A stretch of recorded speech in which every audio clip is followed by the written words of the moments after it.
Hey, if you're hearing this, welcome. You've arrived to another X and One Legion cast. We're back. It's Randy, joined by Mitchem, and we have a very special guest today. Reagan, welcome. Good to be here. Thank you for having me on.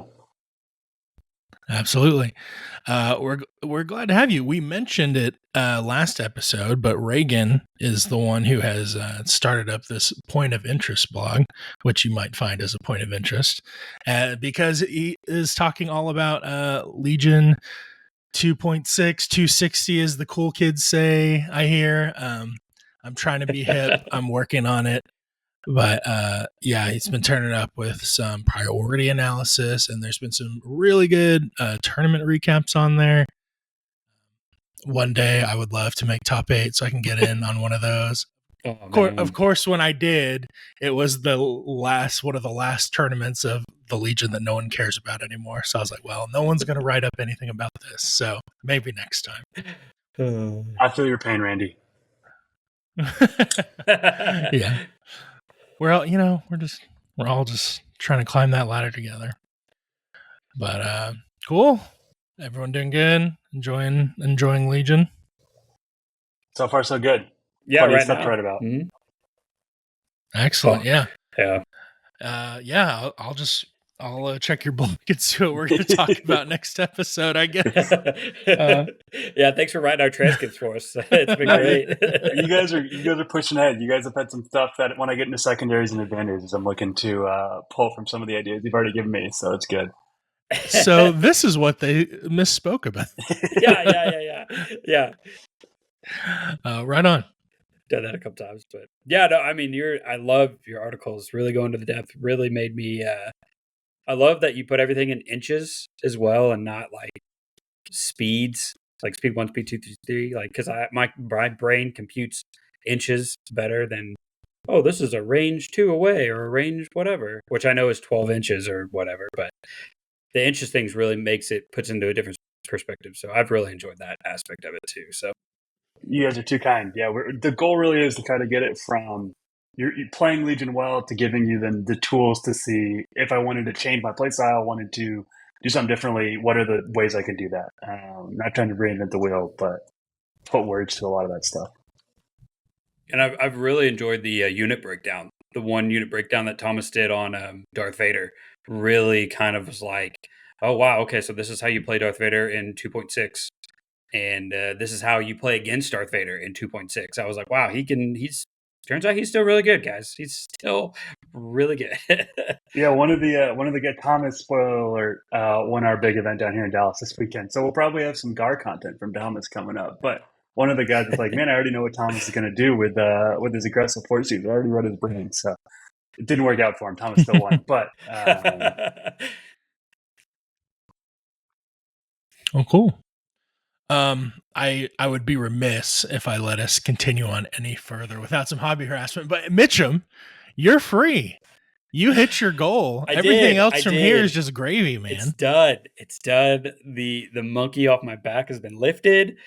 Randy and Matt can leave me alone for the rest of the year. I can put all my painting stuff away. I can clean my brushes. I can clean my mug. I can clean everything. I can buy stuff and build it and not paint it for the rest of the year. It's going to be great. Yeah. So that's what I did.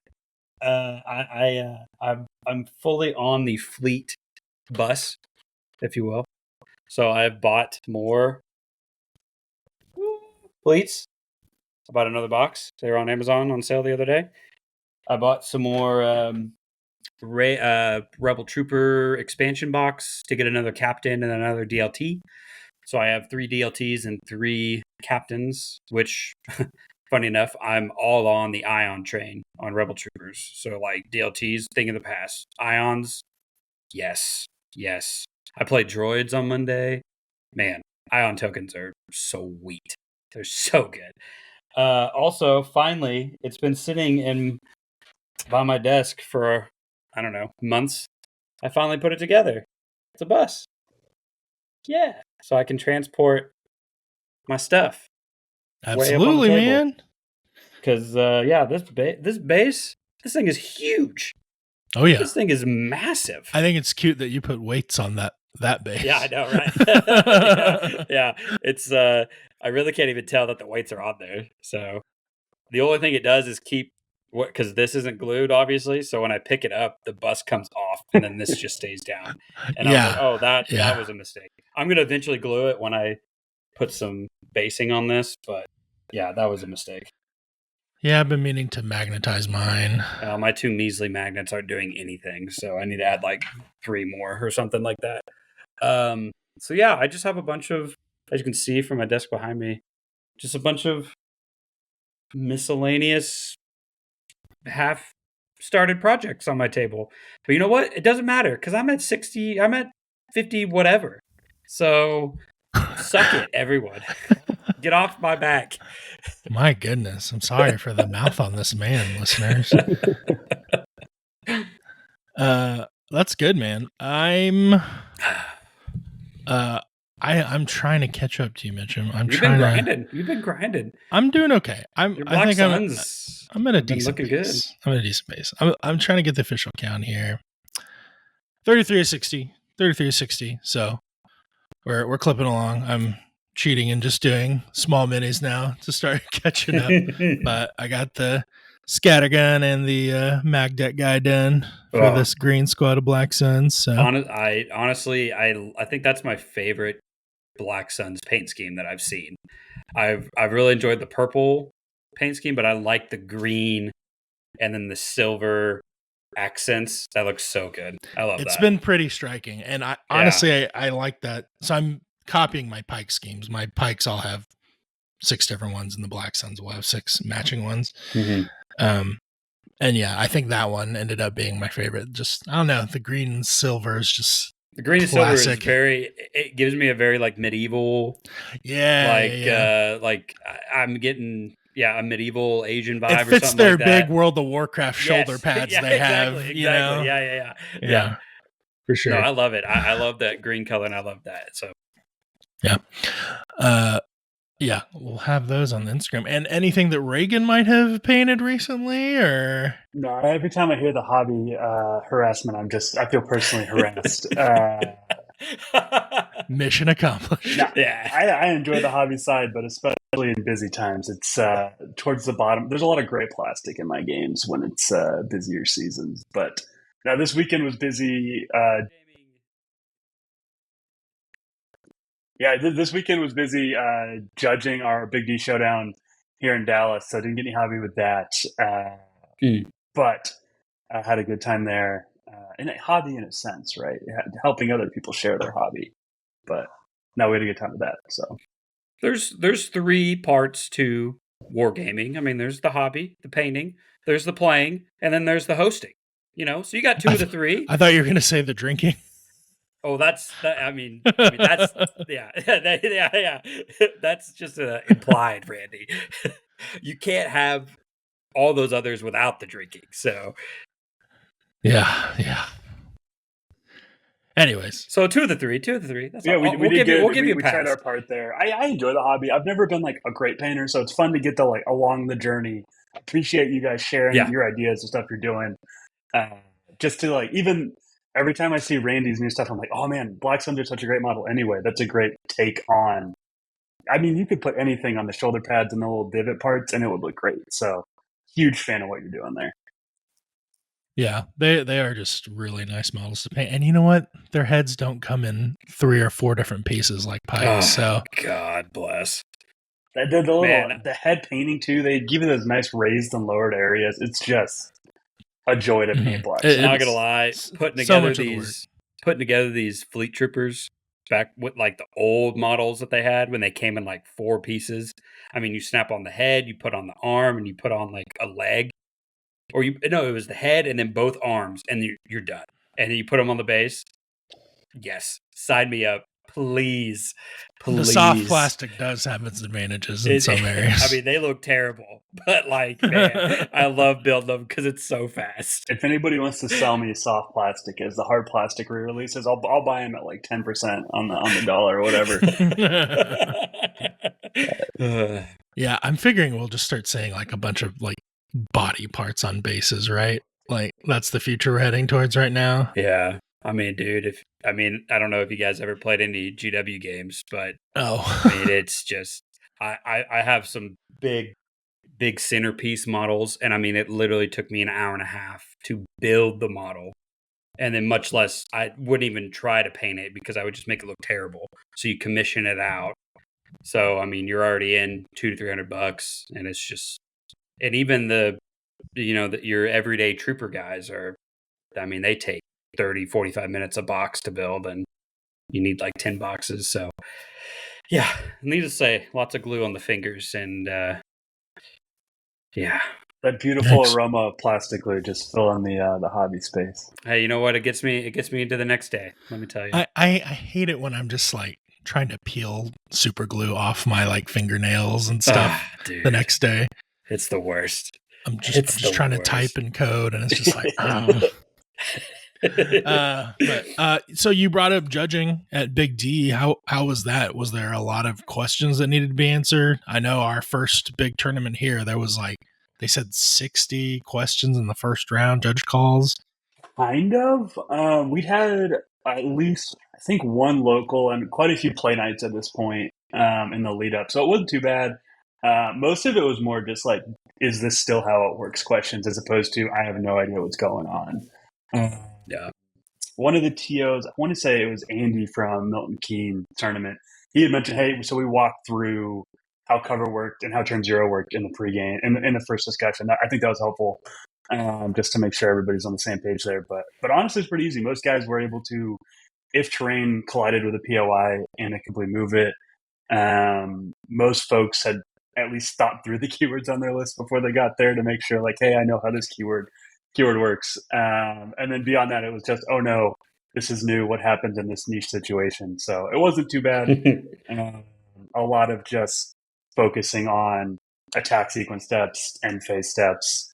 I like those because you can just pull out the phone and point to the steps and say, here's where it happens.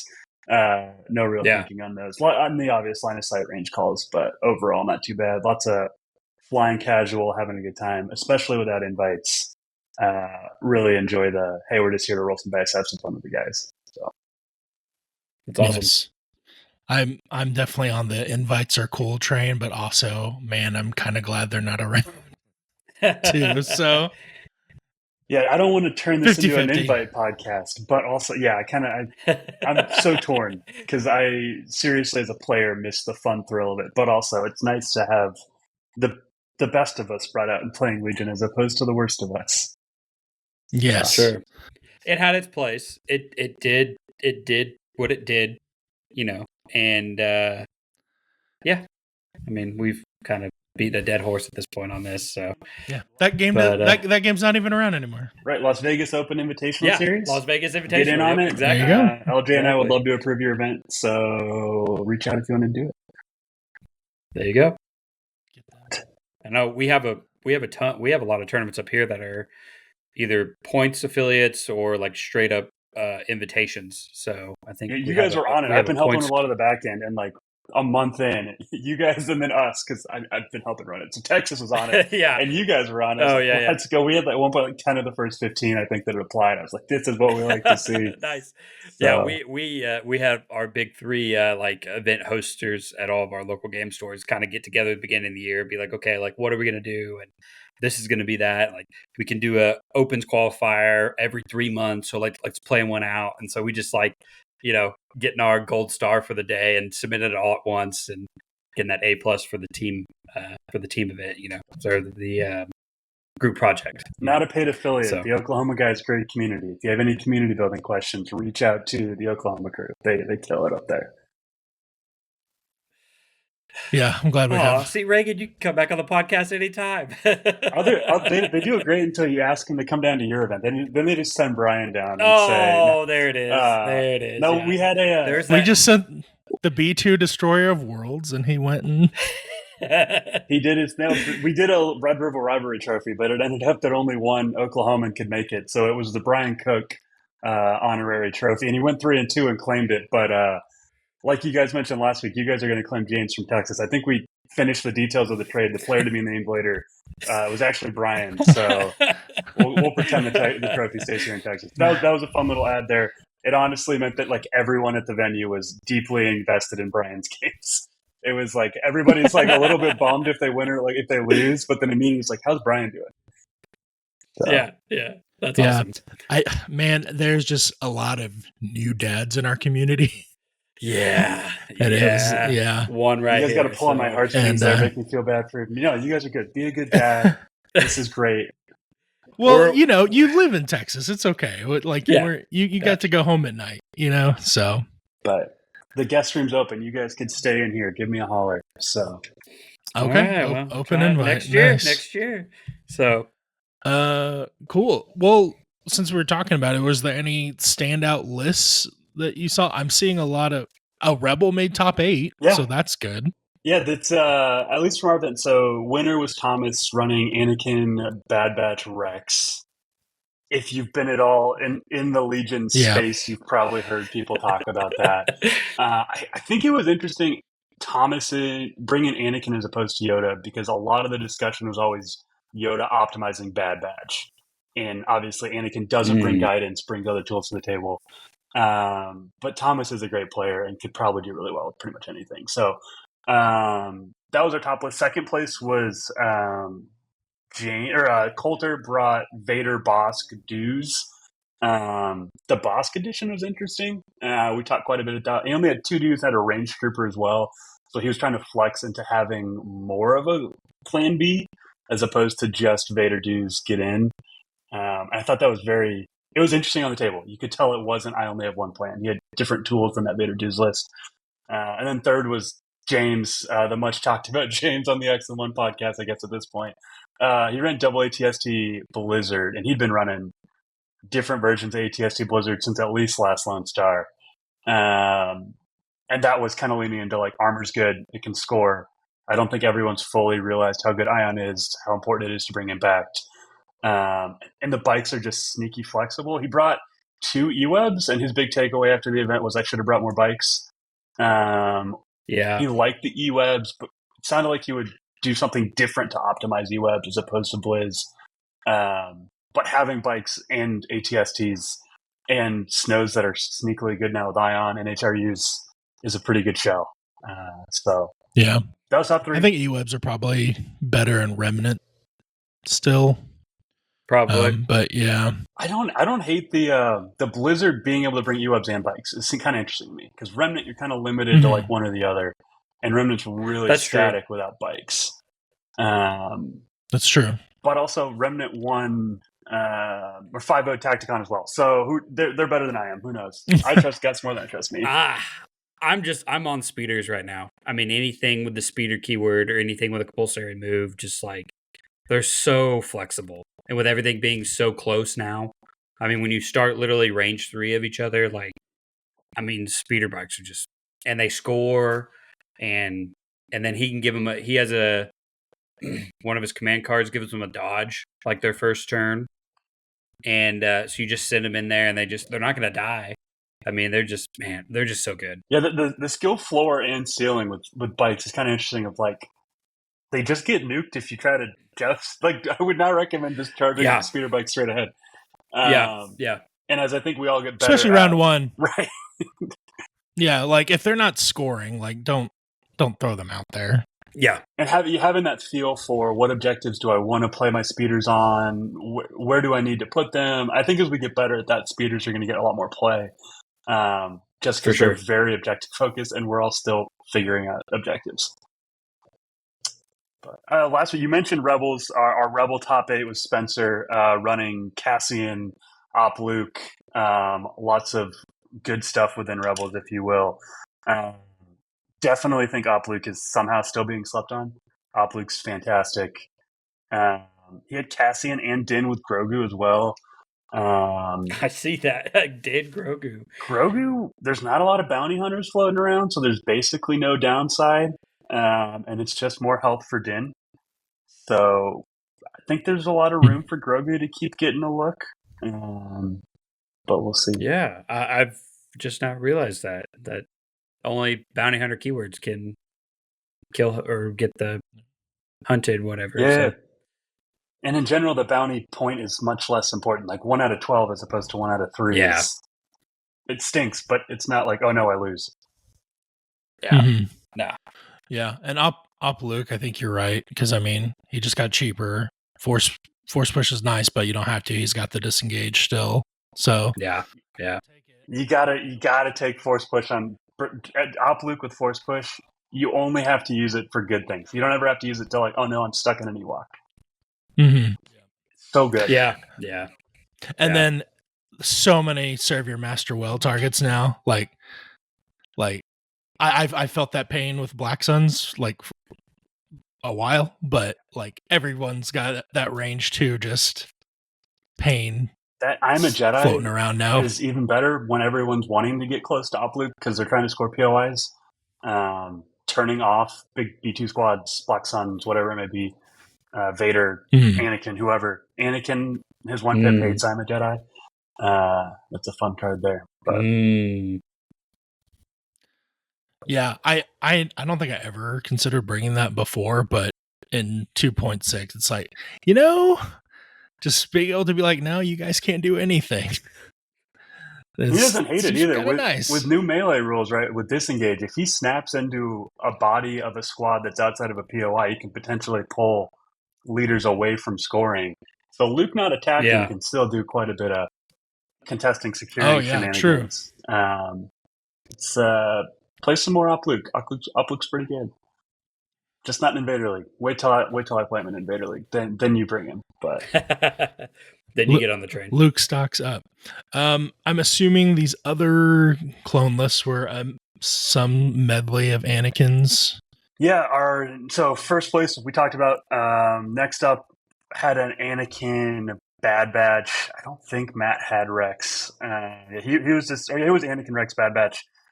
He didn't have medics though, and didn't have force push on Anakin. We had an Anakin Rex 501st. We had a Yoda Bad Batch up there. The theme, honestly, coming away from Big D, what the table talk was more of Bad Batch is the issue, not Anakin. I know other folks have been talking about Anakin as the issue. Maybe they're both the issue, but there was a lot of Bad Batch in our top tables. Do you think it's just because there's some other big bad on the table with them now that you can't just... I don't know. You guys, it's weird because we had like an event, like Lone Star was really the only big event that had Bad Batch before. And so then I think we spent more brain power on 260 Bad Batch than maybe we did a little bit in theory crafting, but not table time. They're able to hit, the Gar one hits so hard. It's like Black Suns if you gave them more aims and gave them more health and gave them steady. Yeah. Hey, I'll take all of those things. Right, I'm sure you would with your beautifully painted green and black ones. Or one of them. Anything. The Gar one hits so hard, and it's just such an investment to deal with. The final table was Coulter running that Vader Boss Dues versus Thomas's Anti-Rex Bad Batch, and he basically just threw Bad Batch into Vader and said, all right, have fun 3 turns swinging into Bad Batch. With Impervious Surges, Cash Dodge. So it's kind of that, they're just so flexible. I've been playing a lot of Rebel Bad Batch. It's that same thing of you can be fast if you need to be fast. Even with steady, you're already faster than a lot of things. Even though you're just 2, they have scale. On top of, it's just a pain to deal with them. And if you're wasting that many shots into Bad Batch, you're probably winning the tempo battle somewhere else. So I don't know. I don't know if I'd say they're busted because they are 160 points and they do attrition pretty poorly. So if you do have a bad roll, they like once you lose record, the die pool, especially in Rebels, is pretty bad. I don't know. I'm not sold that they're like the biggest bad we've ever seen, but they're really good. And especially with how good Gar can be in other places, they're just a pain. Have you seen anyone abuse bring the model back on them? Oh, bringing with the heal. Yeah, bringing medics. Yeah, Thomas had I think 3 medics in his list, and it's definitely demoralizing. Yeah, I think he had a couple games where like he lost a record and then immediately put record.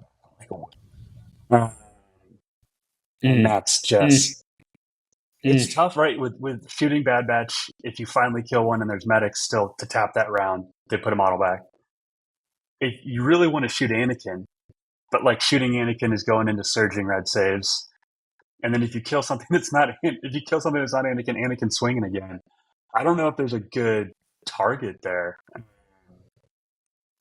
They're not super mobile. I think the big thing that the Garlists are going to struggle with is if you can spread them out and really punish how immobile a lot of these lists are. They're really going to be able to focus on one or two POIs, really abuse Clone Trooper keyword, but if you're able to spread them out, you'll start to run into more trouble. If you just let them play close the pocket and not spread out, they're gonna win a lot of games.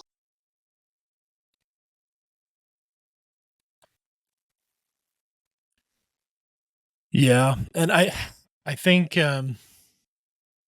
some of the good clone players are doing well at taking even the non-close the pocket missions and making them be about the fight over just one or two. 100%. Whether they're just running their arcs in to kind of box you in on a side, or something like that. I've noticed.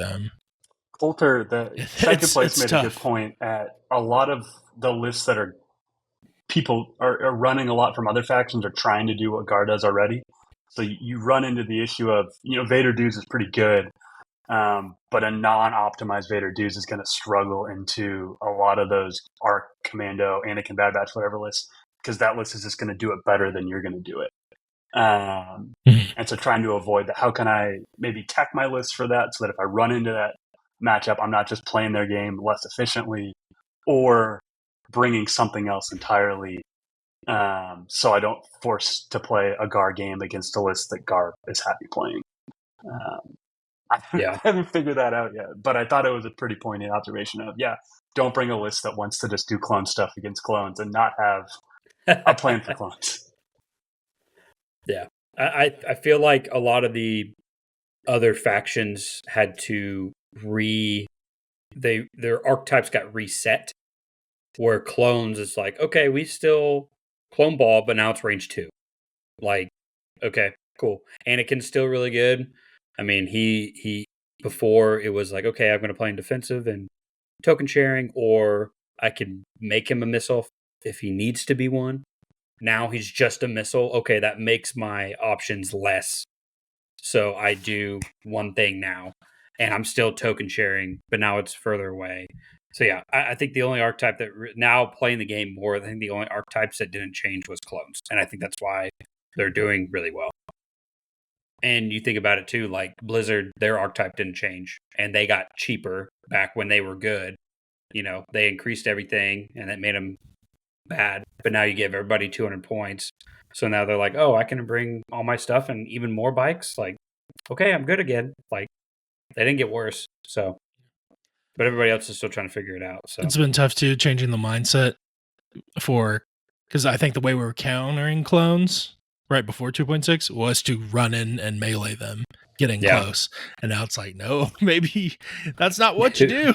Yep. So, rethinking that. I played a game with Dylan last night. And he brought Empire, and he had a lot of range 4 stuff, and he was just barely getting Speedwood on the board and was just like, I'm just going to stay back here and shoot for as long as possible. And did just enough to get his guys up and was playing marked targets really well off of that. So, I think everyone's just going to have to kind of do exactly what you're saying, Reagan, like maybe not just try to do clones in a different faction, but see what other strengths you can play up.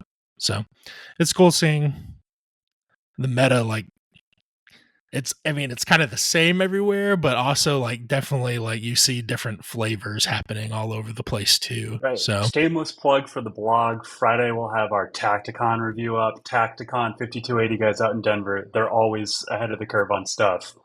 Crazy lists. 5-0 was a Rebel. Jin, Sabine, Han, Chewbacca, 2 Mega MPL Ion squads. Like, unreal. I'm in a Vader 7 Sister with like IRG and Death Troopers was the other 5-0. So, jeez, what the heck? We'll have interviews up with Gus and Tim, and then the TO as well. But yeah, on that same vein, seeing the meta develop, and then we all think we're on the same page, and then somebody does something, and I'm like, what? Why did you do that? Because that seems terrible to me, but it clearly is really good. So help me understand why that was so good.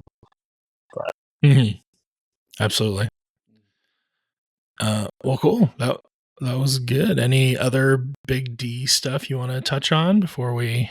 No, a great event. Really enjoyed getting to have a 2-day event happen in here. We do our best to make it like that balance. Right? We want to be competitive, but also encourage having fun for the game. A lot of guys coming out getting their first real like run of games in 260. So fun to hear everybody's feedback, takeaways. Still figuring out tables. I don't think we're all agreed on exactly what a good table is yet. We'll eventually have a post up about tables, but it's so early that I don't want to say something that we regret in the long term. Man, I am very anti the bowling alley down the middle. When I walk up and see a table like that, I just vehemently disagree with it. Mm-hmm. And I get it. People don't want to mess with moving terrain for POI placement, but it's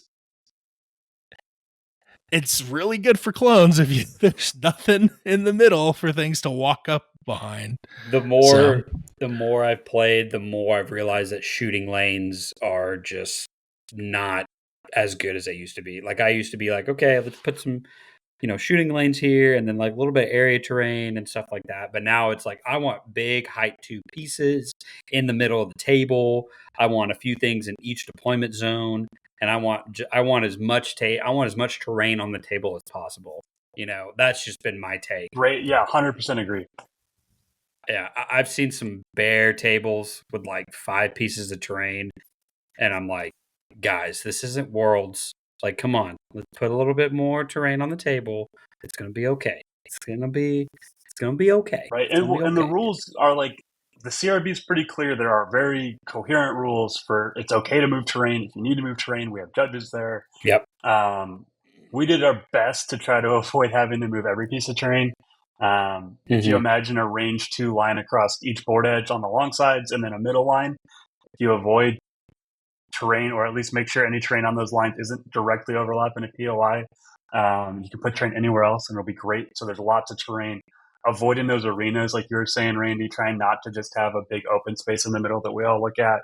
And like you said, Mitch, having some in your friendly territory is sneaky important. You don't want to run into some range 4 Clone Commando Chaos or Iden Tac Strike list that just have nothing to put your stuff in.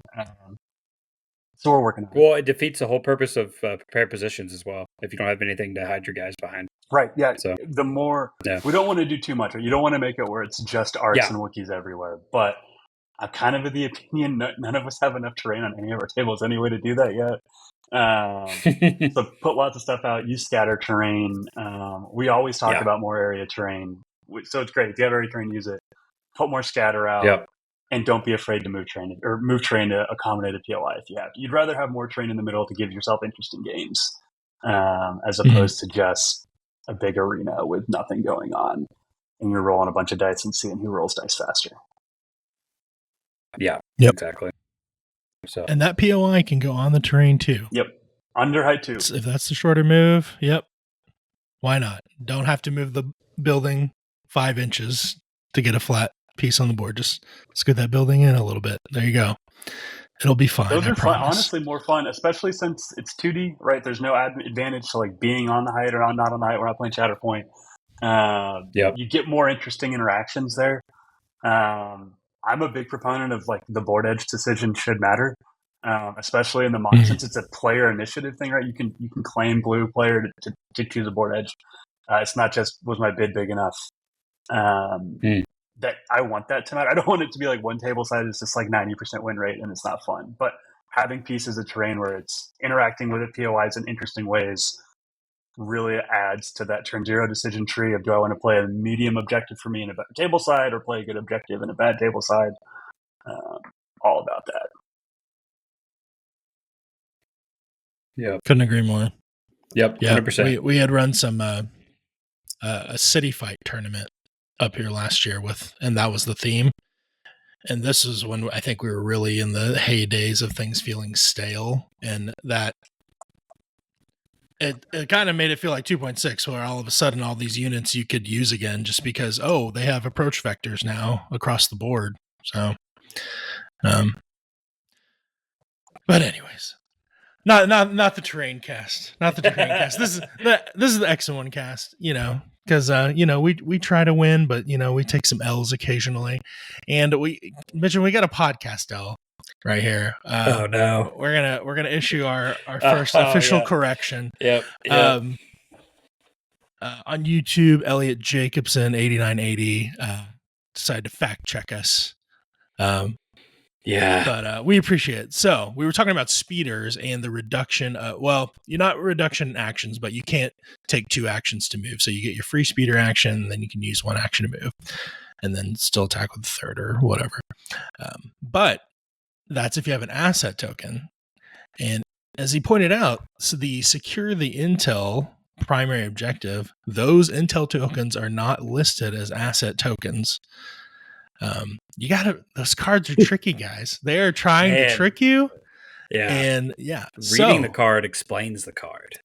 All you speeder guys, go grab secure the intel and stick them back in your deck. Yeah, no.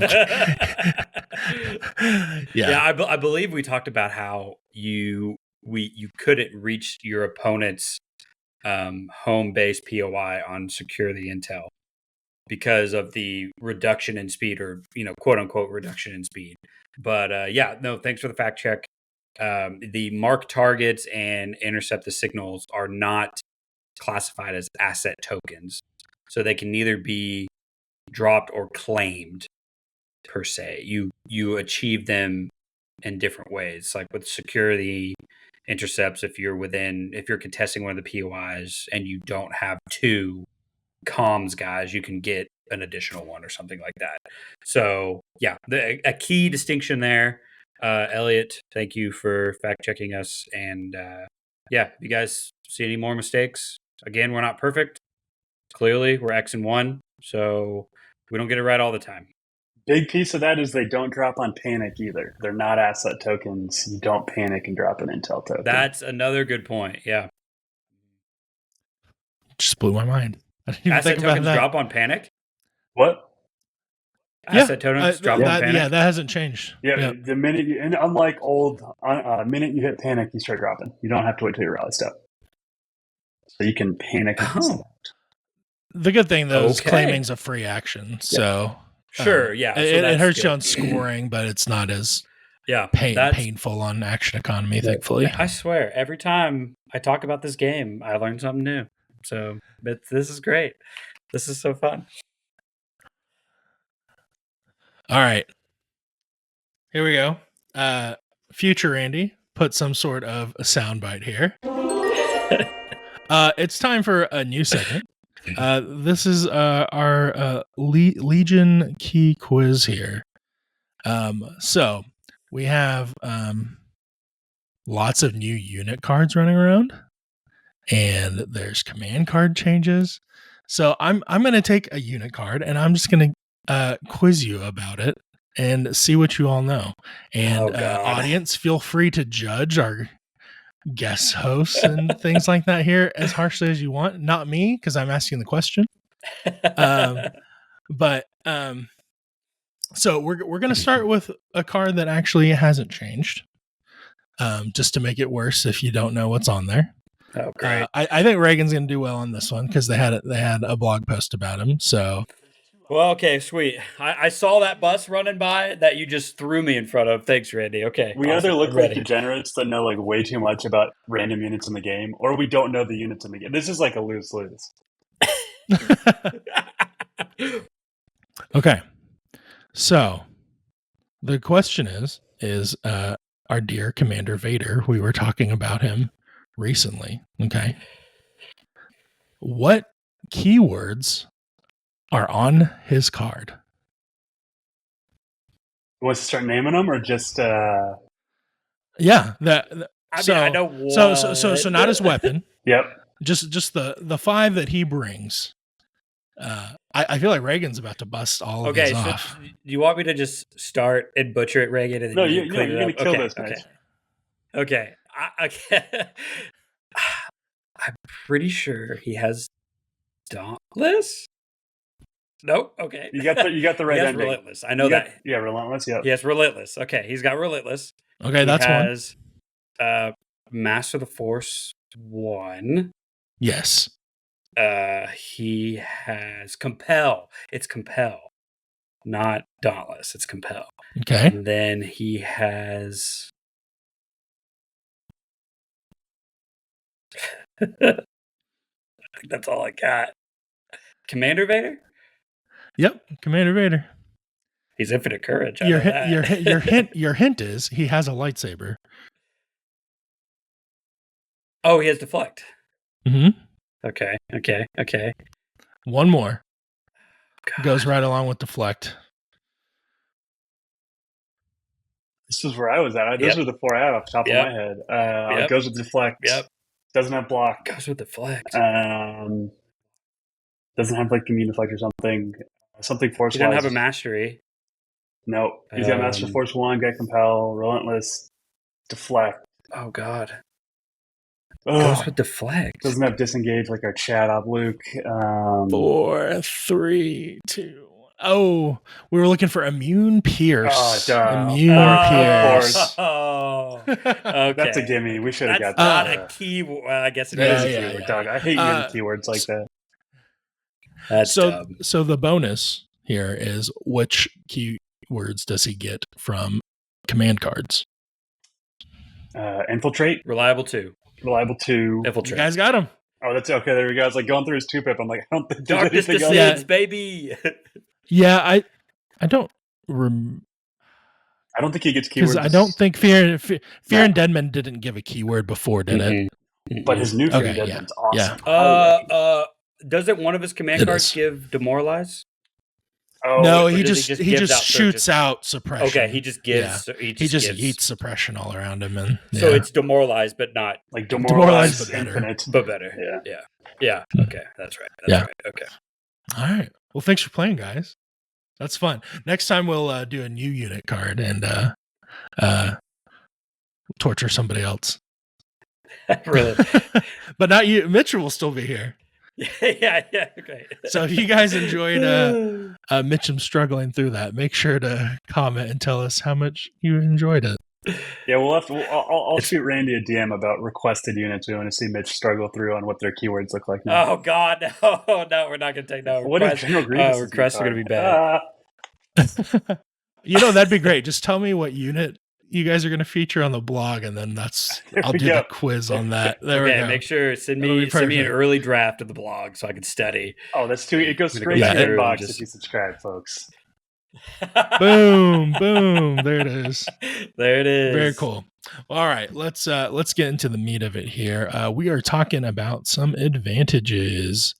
Advantages replaced conditions for good or bad. I kind of miss conditions sometimes, but it's also good not forgetting about limb viz until round 3 and going, oh wait, we couldn't take all those shots that we just took. Dang, what do we do? Guess it's clear now.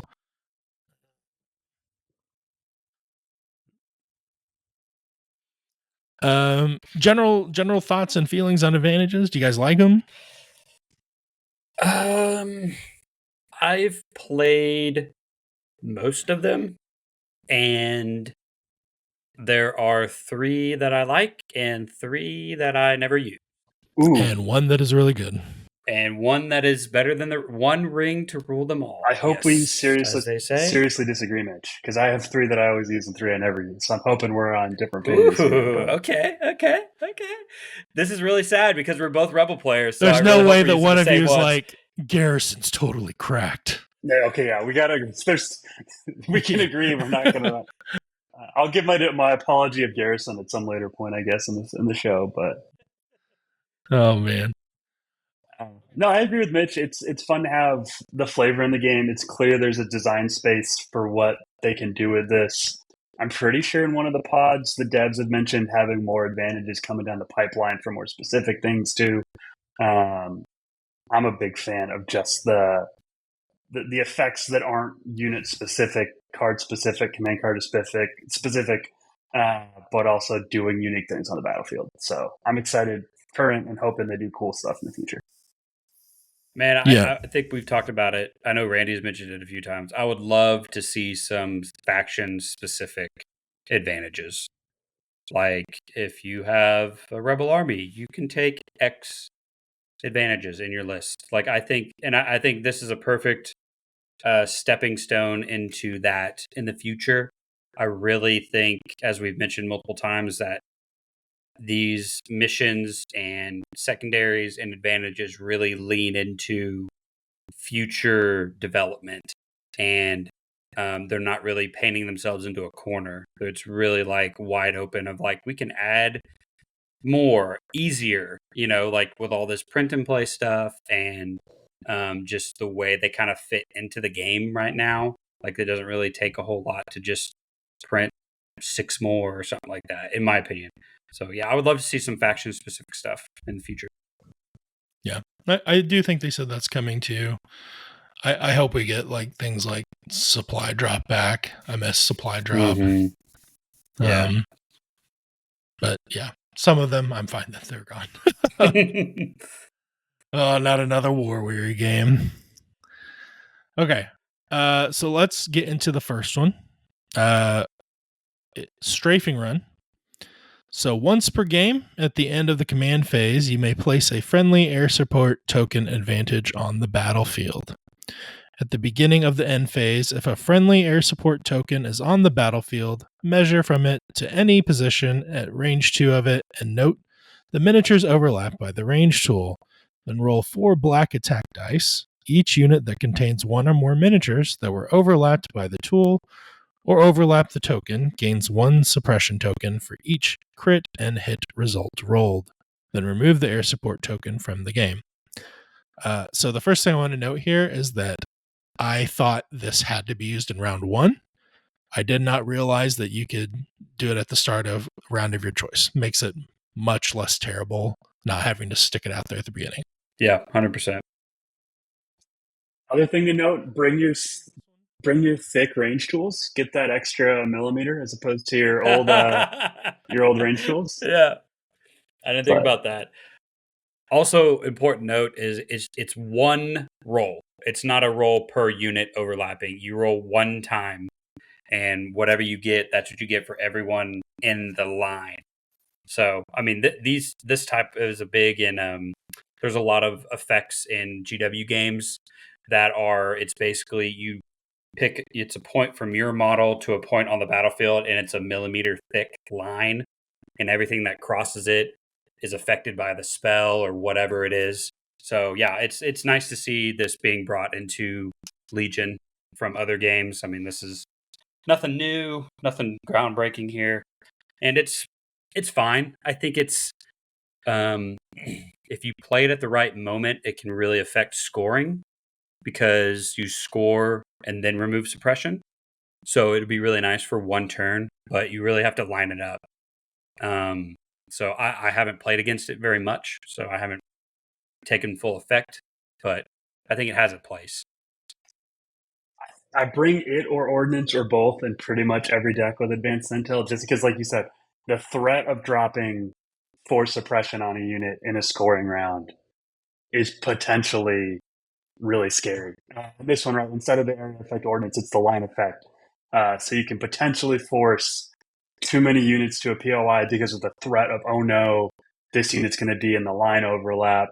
You potentially mess with placement where you want to keep units not in the same line potentially. I think it's underexplored, like you're saying, on relation to scoring a POI. If they leave a single unit that panics at Courage 4 on a back POI, you put 1 or 2 on it throughout a round, suddenly the strafing run could lose them securing that POI. Because if you panic, you don't score. So it's I wouldn't necessarily bring it over Advanced Intel, but it's people aren't talking enough about the suppression benefits and how they relate to scoring. Even on something like shifting, you can even set it up over multiple contest bubbles. There's a few objectives you can get a line that covers multiple. I think it's better than people are giving it credit for, just because of the effect on scoring. Yeah, what's the suppression secondary? Does that bring them to heal? Bring Yeah, them to bring them heal. to heal. So when I saw this, I was like, okay, well, this is you pair with that, and that's all she wrote about it. But I think you're right, and I think I'm going to start adding this to more of my decks. I don't think I had read that it was a line like that with the range tool.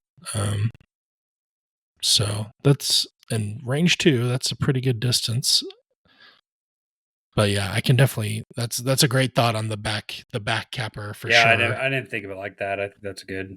Or even if it's if you're playing close the pocket, and inevitably close the pocket will have one of the three that is particularly close, whether it's 1 unit to 1 unit or 4 to 4 or whatever. The threat of I'm going to drop like 3 suppression on 3 units because you left 3 of them in some overlapping line near this objective is scary. There's also a chance you just roll 5 blanks like 4 blanks like we've all done with any number of Imperial snipers or whatever. But that threat, if your opponent's playing well, is going to be thinking, oh no, I might just add 2 suppression to a bunch of units on this POI. But also, you mentioned it in the reading, you get to draw the line at the end phase. So you don't have to commit to the line till the end of the round.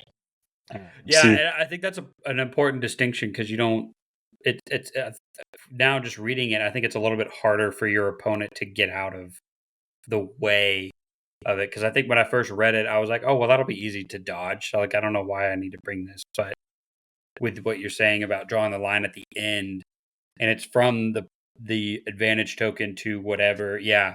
So you can always hit something within half range because you're half range for contesting. So you can place it to where you can hit whatever you want. Right. So, like something like recover the research, put it in the middle of a couple POIs. I didn't do the math on this ahead of time, so it might be that it's actually not that much overlap. But I'm pretty sure there's a spot where a big range 2 bubble is going to hit quite a bit. So even something like that, it's pretty spread out. Yeah, strafing ran. Who knew? Was that one of yours, Mitchum? It sounds like it was one of Reagan's that he'd been bringing, but this is the one that I don't bring. This is one of mine. So I think we're already disagreeing.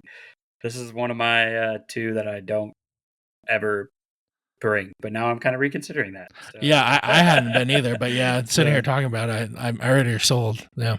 Yeah, it's also definitely one that I don't think it's you have to bring it. There are other advantages that for your list are probably better at times. But if you're just going to bring cunning deployment and you don't have nimble units or something, I'd probably bring strafing run over something like that. I really think this is this one will help rebels and their tricks to be able to, because the rebels are really bad at attrition late game. So we want to get out fast and score as many points as we can early. And then if we can prevent our opponents from scoring late in the game to kind of catch us up, this is a way that we can prevent our opponent scoring in turns 3, 4, even 5, by, oh, you got units panic now. You can't do anything about it. Oh, you're out of range 3 of your commander. Okay, well, you're not scoring that POI right now. So that ruins your whole comeback story. So, yeah, no, I think I've changed my mind on this one, which usually what happens when we talk about all this stuff. So, yeah, we're just doing this for us, and you all get to listen and hopefully benefit too. The secret to content creation is I really want to think about this thing. You guys want to think about it with me? Yeah. Cool. Next one. This was one I initially dismissed at first too, but I've already come around on it. It's at least good situationally, and the same revelation happened on this one. I thought it was one where you had to put it out at the beginning, but it's at the beginning of the round, not the beginning of the game. And that is ordnance. So once per game at the end of the command phase, you may place a friendly ordnance token on the battlefield. At the beginning of the end phase, if a friendly ordnance token is on the battlefield, roll 3 black attack dice.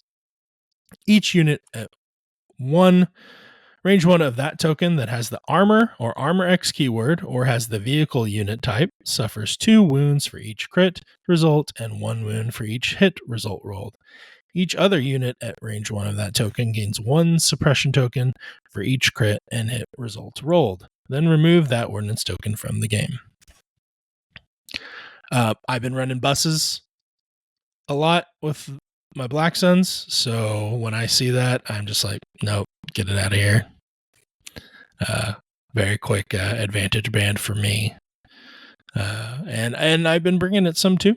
I'm running a lot more scatter guns than magdets these days. The Pierce is nice, and so it's nice to have that extra little bit of armor threat. How about you guys?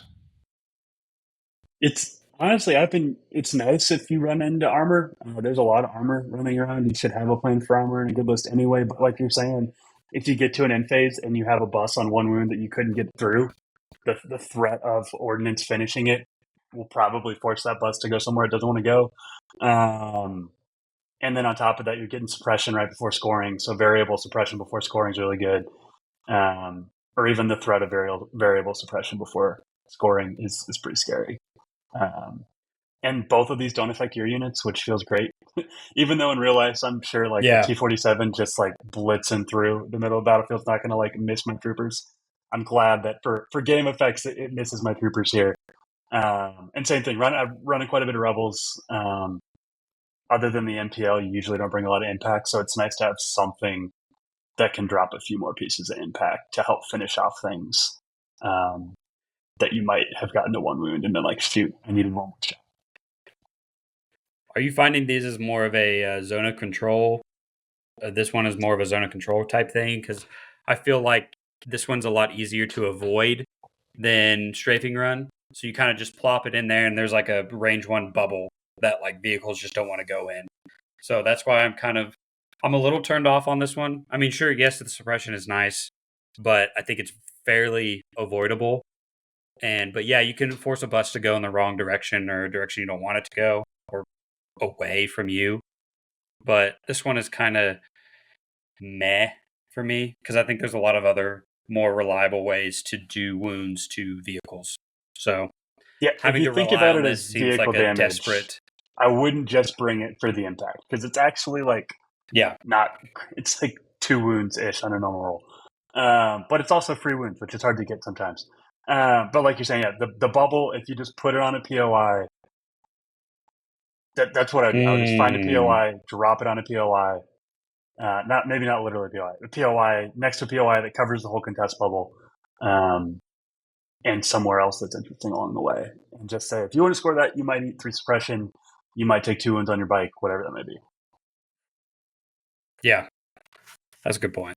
And if you have a healthy amount of impact, you still might run into that Tempest list or double ATST Blizzard where just any little extra bit will help. And you can ban it yourself if you need to. But with those big B2 squads, this kind of makes me wish they still had armor sometimes instead of the red saves for sure. But I think this is probably another like tier 2 advantage. Situationally good. The nice thing is you get value in pretty much anything. Like strafing run, if you run into a bunch of stuff that's super high courage, or armor, it doesn't really care. And here, at least, you get some sort of value on anything, whether it's suppression, vehicle damage. Don't run into like courage 3 commander droids, and you'll get some sort of value on it. I mean, if you get the spike off, I mean, this could kill a dark trooper. Just like off at the end. So I mean, that's something to consider as well. Yeah, model. Bikes feel real bad. A bike model, yep. Yeah, bike model feel real bad. Because this goes right around cover too. Yeah, it's just straight wounds, so no roll or anything. Yep. Yeah, I 100% will put it on a POI. If you don't put it on a POI, it's way too easy to play around. But something on a POI. Yeah, with the range 1. Yep, makes total sense. All right, everyone's beloved advantage here. I know everyone is bringing it, and that's Garrison. During setup, choose up to one of your core units without prepared position. That chosen unit gains prepared position this game. I think people are still trying to decide if prepared position is good at all, much less giving it to one random core. Without prepared positions. Right, and if you're making a prepared positions list, all your core probably have it already, I guess. I don't know. Thoughts? I mean, if we're talking about tiers, I definitely think this is tier 3, the lowest tier. I think if we're going tier 1, 2, and 3, I think the thing that really weakens this is that we're going to talk about an advantage later that gives a dodge to 3 units. This one is only 1 unit that gives it prepared positions. Now, granted, you get the dodge when you get prepared positions and infiltrate. But, I mean, if it was 3 core units without prepared positions, it might be a little bit better. But the fact that, I think at this stage in the game, you're either going all in on prepared positions or you're not doing it at all. So having 1 unit, core unit, that's just worthless. I mean, I don't think you mix and match. I think you go all or nothing. So I think this is one of, if not the most worthless advantage so far. Definitely not in my deck. Any list. Yeah, it's super niche. And I think you guys have talked about it before. We might even talk about it later, of that issue with prepared positions. You start on the table. So not only are you like getting shot at if you're in the open, but if something you want to give the extra 9 inches of movement by starting on the table as opposed to starting the board edge is usually something that you want to like have threat. You want to use that unit threat. And by putting it on the table before deployment starts in turn 1, that unit is now like committed somewhere. You don't have the whole friendly territory is committing from you at that single spot. So like you're like 2 birds. You're losing 2 bits of like you lose the whole table start range and put it in a specific threat range. You have to put it out of line of sight. Otherwise, it's just going to eat a bunch of shots. Or if you give it an order, then you've wasted turn 1 threat range because you're going to go first with it. It's not going to shoot anything. I'm sure there's something that likes it. I just like, don't know what it is. Like, because if you're going to bring B2s and you're like, oh, I want to get one closer, there's other ways you can do that. You can do Relentless Grievous. You can do reinforcements. You can do unreleased crab droids that are coming if you want to proxy those. If you want to bring fleet troopers, you can put them in a bus, and buses are great anyway, and the fleet trooper gets more movement out of the bus anyway. And nothing really needs dodges that bad anymore, especially something that's okay starting on the table. It's not like a Jedi in the old times where you're like, oh, this is a big deal. So, like... Yeah. Yeah. I think it'd be more interesting if you could give it to any trooper. Like if you could sneak out a commander or an operative. Dark troopers. Which single minis then, something like that, something easier to hide or something beefy. Yeah. There's not a core that has it, but if something could have incognito and prepared position, that would be super interesting. That would be spicy. You don't need Ewoks. That would be good. I don't know if that's what you want to do instead of just your speed 1 scout move. You're only losing 5 inches, but I just there's not a core unit in the game that is good enough by itself to be on the table by itself without help from something. I mean, there's plenty of good core units in the game that can win games, but like starting off, when recon intel is only 5 points and it gives you an extra move for free, I mean, that's just so much. That's worth so much more than being on the table with a dodge. I think being able to move 3 times at the start of the game to get in position to be able to charge or do whatever is worth so much more than like, okay, I'm going to start on the table and then get 2 moves. Oh, okay, I have a dodge, but like, I don't know. And being able to hide units off the table in the beginning to be able to really pick and choose and react, because like with this, you're letting your opponent react to you, and you always want to be reacting to your opponent. So it's just like, again, I think it's all or nothing. So if you want to bring like a bunch of vets and Mark IIs and FDs and maybe 1 Rebel Trooper unit, sure, bring Garrison. And that way everyone can have prepared positions. I still think that's really bad, but... The only big piece that I think you might gain is recon intel is the speed 1 move, which is 4 inches. Prepared position rate is going to give you up to 9 inches on pretty much every deployment because friendly territory is 9 inches. There's a fair number of objectives, almost every objective, that a speed 2 trooper unit either can't get to contest range round 2 or has to go 4 moves to contest a point round 2.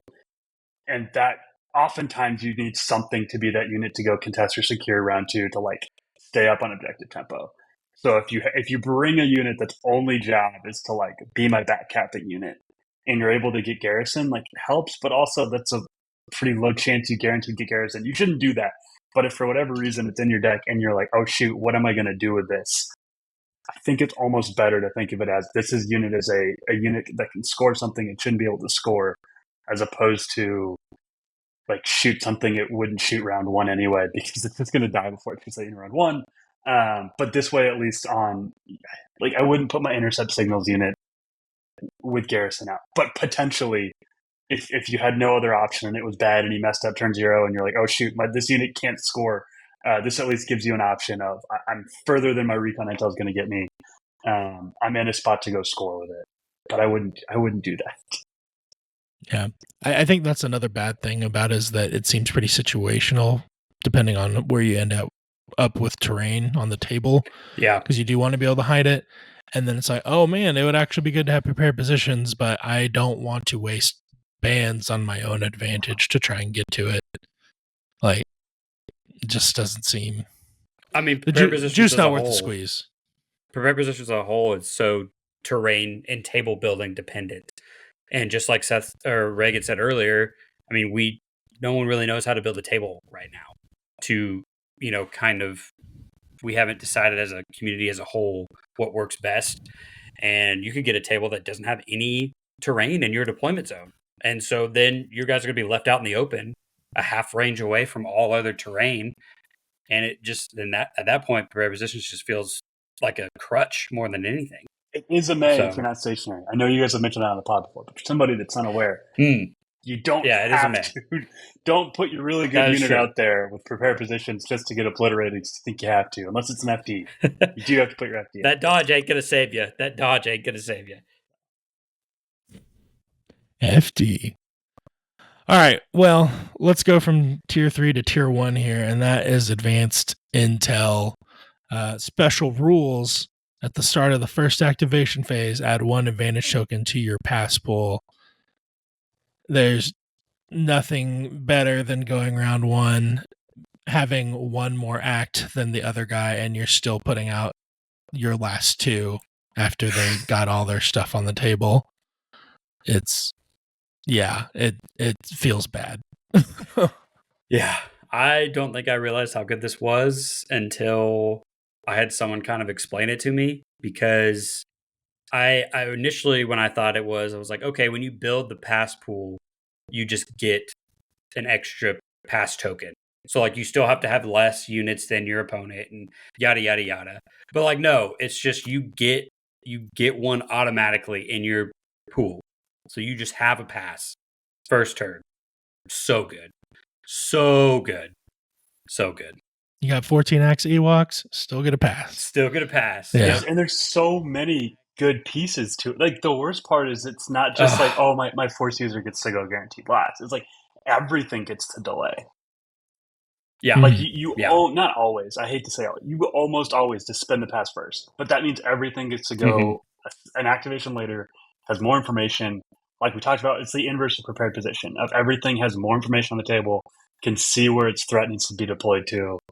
And my really good stuff gets to last first more easily. It's so good. I'm not sure how many. We had an argument, a friendly argument with some buddies about like how many objectives do you veto over advanced intel, and like I think there's a fair number that you probably veto advanced intel over. I've come around to that. I was initially like, nah, objectives are more important, but like it's so good just being able to delay, and you have more information than your opponent and you would normally when you're making your decisions. And like Mitch said, you're able to react better. You're not just having to guess. We wrote about on the blog about the idea of like Legion Chicken, where turn 1 is just who's putting units where and trying to win that game of chicken. And Intel is just giving you more information than you would normally have. Yeah, it's good in every match. Like it's never not bad. Even if the other guy has pass tokens, well, this helps you overcome that for the first round. It's still going to feel bad, but it's not going to feel as bad because now they're not passing 3 times with their Dark Trooper low unit count. Yeah. So Yeah, I mean, this is an auto include in every single list. So if you're not bringing it, don't bring it when you play me, but then everybody else, make sure you bring it. It's so good that it's not even do I bring it. It's like, what instances do I choose tableside or choose to modify an objective over modifying advanced intel out of my opponent's deck? It's yeah. and it's probably most of this. It's an auto bring and an auto ban pretty much, and it's just like it sucks because it's never going to get used, but it's just one of those things. That one time you get to use it, it feels really good. Yeah, I think I banned an ordnance off somebody and it turned it to advanced intel. Yeah. And then I immediately regretted my life. I was like, no, that was the wrong thing to do. So if they have advanced intel, it's not out there, don't give them that free flip. Great turn 0 point that is like broader than just advanced intel is like when you look at your opponent's battle deck, that's public info. And when you see stuff and you're having them flip or they're flip, like there is so much more depth than just, oh, it's random cards going on the table. So like, yeah, if you let them flip into advanced intel on one of your modifies, it feels so bad. It's terrible. It's the worst. It's the worst. Yep. That's a great point. Yeah. I think if you can, always try to be flipping from your own deck. The only time you would flip out of their deck would be to flip advanced intel out of their deck. Yes, that's pretty much it. Yeah, I'm sure that like if you see like cunning deployment and you know the rest of them are like it's ordnance, like I don't care, I'm high courage, no vehicles, right? But like even then, you're probably better choosing tableside or just modifying primary or secondary at that point. Absolutely. And yeah, I think that's it for that one. You mentioned it, cunning deployment. You get to give 3 friendly units a dodge token.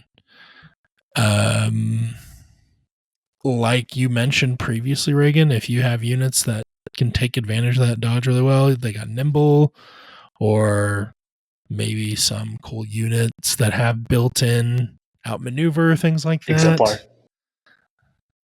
Exemplar. Absolutely. Yes, absolutely.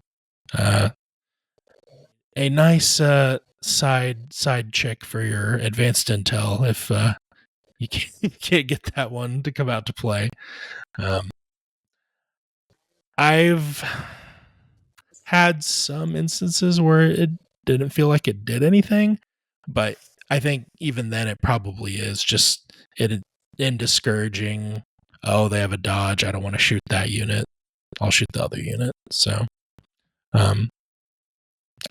I've been sticking them on Mandos when I've been foolish enough to run them. So we'll have to talk about this later. It's pretty high on Mandos, but yeah, you hit it. It's dodges. Dodges are good. It's better than no dodges. Some games having dodges is great. Other games you run into commandos are the only thing that shoot at range 4 anyway, so they don't matter. It's not bad. If you bring it, put it on your exemplar units, put it on your nimble units. Honestly, every faction probably is bringing exemplar or clone trooper keyword at this point in like a normal list, so there will be somebody that's good to put it on. Sorry, Randy. I guess you could put it on a pike and could aid it to somebody else. I guess I don't know. I mean, I'll just stick it on a pike. He needs to spend it. Outmaneuver's still good. And I guess you could aid a second one to get that second token, but like even then, maybe that's your first unit. But yeah, it's good. Dodges are good. Don't put it on units that aren't going to get shot. I've been putting it on my charge units, to my recon intel charge units, like fleets or Wookiees, or so you just run them up the board. They got a dodge, low extra defense. I like the exemplar. I've been playing a lot of dodge spam rebels recently, so like Leia and rebel officer with portable scanners on both. So like them coming onto the table with a dodge, or all my rebel troopers having a dodge coming onto the table and then getting 2 more for the double movement, so they have 3. And then Leia comes on, gives them all another one, so they have 4. Like I've run out of dodge tokens multiple times playing the game, like playing. So yeah, I mean, dodges are good. Dodges are even more valuable now because cover is what it is. Some say it doesn't matter. Okay, moving on. So having other ways to cancel just straight up hits and pairing it with like outmaneuver or nimble is great. I mean, dodges are your best friend, especially in Rebels, I think. So The only thing I've seen some people like you put it on your force user that has an order because we're all accustomed to putting like dodges on force users. But if you put it on Opluke's gonna be your last activation of that round anyway. And like if they have a unit that could do anything to Opluke, you're not gonna walk Opluke into a shot. So you're not gonna get a ton of value out of that dodge. And it's the start of the activation phase, not even the command phase. So you'll know what units are going to be your early units activating, what units are going to be your late units activating. So don't waste the dodge. If you paid one of your advantage spots to have cunning deployment, don't put it on your unit that's going to activate last and not get shot that round because it will have done nothing. It'll have been a great dodge in that's a good the point. other side. And plus deflect doesn't require dodge anymore. Right. Like it's just automatically. So it just feels bad. Yeah, I think force user wise, you stick it on there. Maybe if it's like a mall situation, you're bringing vigilance anyways, taking it into the next round, something like that. Yeah, if there's a plan, by all means use your plan. But just general, like old rules, I'm going to put the dodge. Just automatic, yeah. Yeah. Yeah, I think throwing it on a Leia or Rebel officer with the Exemplar, way better, for sure. All right, and then fortified positions. During setup, you may place up to 3 barricades within friendly or contested territory and beyond one of each other. What do you guys think of barricades in Legion today? I'm all for them. I personally, as a Rebel, more recently player and a white save player now, I think I used to be a red save guy, but now I'm a white save guy. I think I can join the ranks. Having more terrain on the table is always a benefit for a white save army. Even if cover rolls are what they are, it really 3 barricades isn't going to change a game. But if I come to a table and I get stuck with a bad table edge because I'm not blue player for some reason, this helps give my guys some sort of some paper save that they can hide behind as I move up.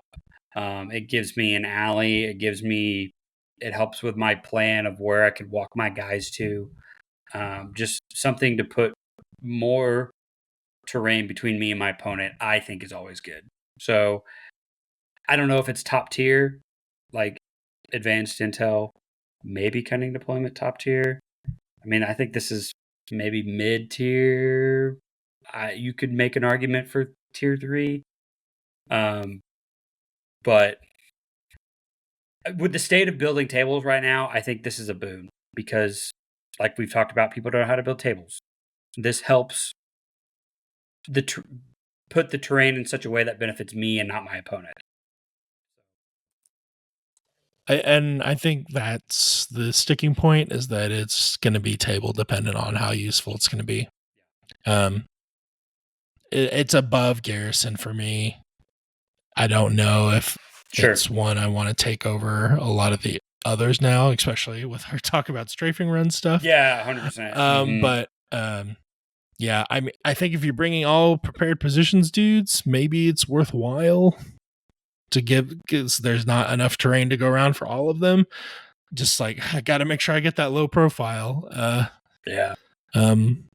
cancellation there. But again, it's a band-aid on a gunshot wound, it feels like. So like the upside is since it's within friendly or contested, you could put them in spots where you're going to contest POIs from. But like if you're contesting a POI, you're already in heavy cover like 90% of the time.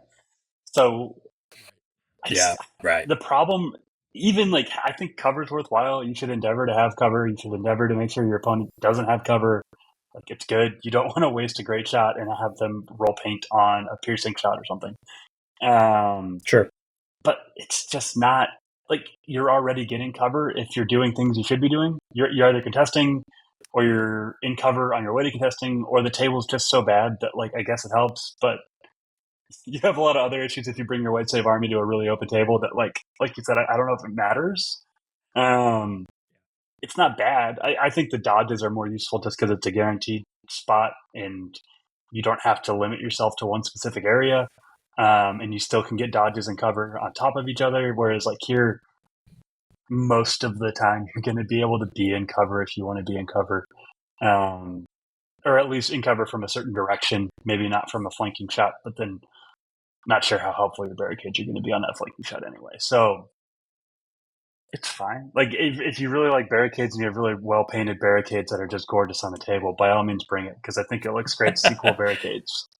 But otherwise, like, you don't even have force lift anymore. So, like, there's just so little reason to actually bring fortified positions. Yeah. I'm pretty tier 3 on it. There's just not a lot of upside. Well, before this talk, my 3 auto includes were the bottom 3. I mean, it was always advanced intel, cunning deployment, and fortified positions. And I thought the top 3 were not worthless, but just not as good as the bottom 3. Yeah, I've changed my mind. It'll be strafing run, advanced intel, and cutting deployment from here on out. I think those will be my main 3, just because, yeah, I mean, stopping people from scoring, playing the mission, that's how you win the game. So, thank you, Reagan. Scoring's good. Play the objectives. Yeah. Don't forget that if you have ordnance or strafing run, you can use those, because I swear, the amount of times round 5 hits and they're like, oh shoot, I should have used strafing run, and you're like, yeah, walking by, you should have used that 3 rounds ago. Our buddy Aaron up here, he was saying, just take that card off the board and stick it in your command hand. Great idea. Highly recommend. Yeah, that's a great stick idea. it in the middle of the table. Do that. Yep, just don't forget it. Don't forget activated my trap card. Yeah, don't bring garrison. The other 5 probably have value. I wouldn't bring fortified position either. The other 4, it's hard to go wrong. Without the exemplar, dodges are good, and the other 3 I think are pretty self-explanatory. Ban advanced intel. Yep. 100%. Don't accidentally ban into advanced intel. Yeah, don't do that either. Don't do what I did. So we talked about prepared positions quite a bit, and I just kind of wanted to touch on deploying. We'll have some example deployments on the screen. They're all pretty close to old battle lines to a degree, but we talked about prepared positions. What do you guys think of the new ways to get your units out there? It seems like everyone's trying to recon intel stocks are up. That seems, if you got the points, why not? Yeah. Do you guys think there's one that's way better than the other? So we can start with Scout and then work through. I'm actually pretty, like, recon intel I think needs to be specific.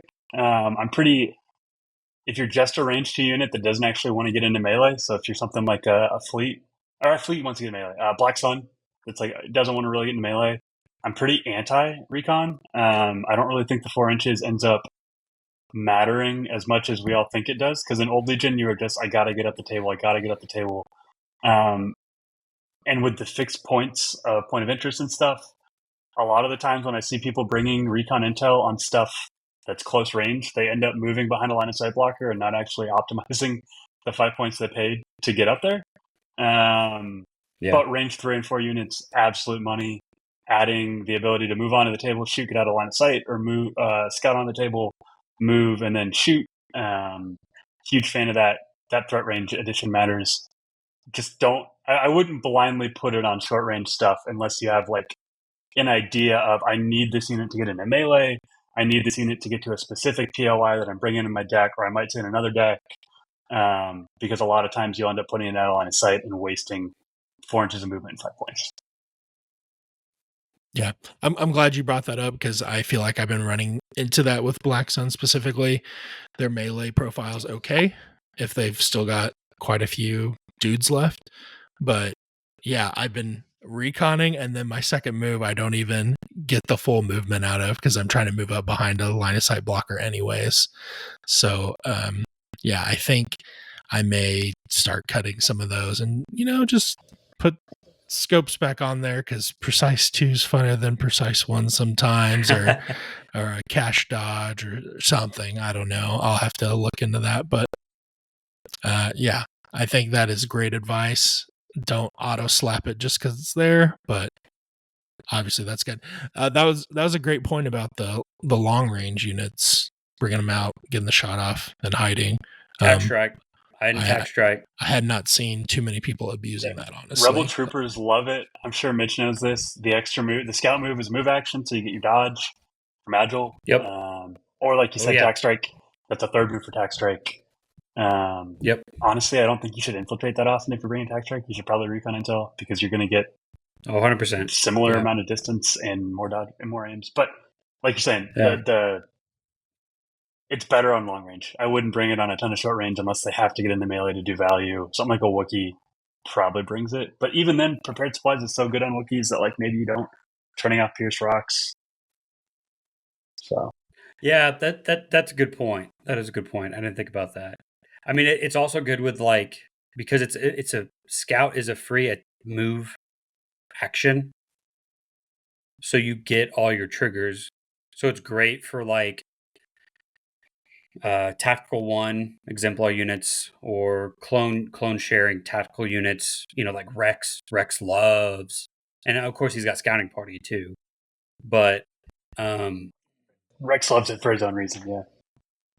Yeah, Rex loves it for his own reason because you can share all those aims and everything. Yeah, I mean, it's a great point with the range 3, and I'm really kind of in the field that recon intel is going to be worth more than 5 points in the future. I'm surprised they only bumped it up to 5 points, and then they bumped up force push to 40. I would expect, but now maybe it's not as OP as I originally thought, because I think there's something to be said about if you're not going to get the full 3 full movements out of it, then what's the point of, if you're not going to get the full like benefit of the 4 extra inches while both moving, your speed 2 moves, then what's the point? Like if you're just going to move it to hide behind something, then you kind of just wasted 5 points. Right, yeah, there has to be a point. So melee units love it because I need to close that distance anyway. Like even if it's getting to a POI, I got those extra 4 inches potentially let me get even closer to closing that round 2. But like, if you're going to bring it on fleets, I bring up like fleets because they're good in melee, but they're also fine at range too. Mm-hmm. And there's something that ends up being out of line of sight anyway because of the white saves, stuff like that. I wouldn't just slap it. In general, we like broadly scout though, like you said, the scout on the table, shoot, get out of line of sight is great. Arcs love that. If your arcs aren't doing that, there's probably reasons not to do that if you have the sniper on the arcs, but I'm not sure what those reasons are because out of line of sight's better than eating shots with your surging word save kind of shaking my fisted arc. But yeah, scout's good. And units that already have scout love it even more. I mean, going from scout 2 to scout 3 is massive. And I was just talking about somebody that today it's not bad. It's just if you're going to bring it on something with scout, you got to make sure the extra, because range speed 1 moves 4 inches, speed 2 6 inches, speed 3 is 8 inches. So if you're going to pay 5 points, make sure those 2 inches actually matter for reaching a certain objective, having a threat band you want to hit. Some of this is hard to I think sometimes hear. It's more like visual, but if you want to threaten, contest range to an objective at the end of round 1, sometimes that 2 inches matters. I think a lot of the time it doesn't. I think it's sometimes a trap of scout 3 arc. Does the 2 inches super matter? Kind of. We're talking in the context of sleeper cells. What we were talking about. Hey, does my range 2 gone? Sure. Need the extra 2 inches? Maybe. So there's pros and cons. I think you're very right that a lot of times, the speed 2 to speed 3 is a big deal because it opens up a range band that I didn't have before. It opens up a spot that I physically couldn't get to on the map. But if you're not using it for that, it's just 5 points that end up don't doing a ton. Yeah. Yeah.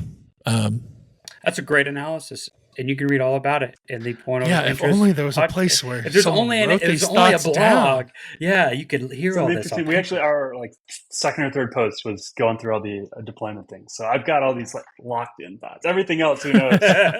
Your mileage may vary on other takes, but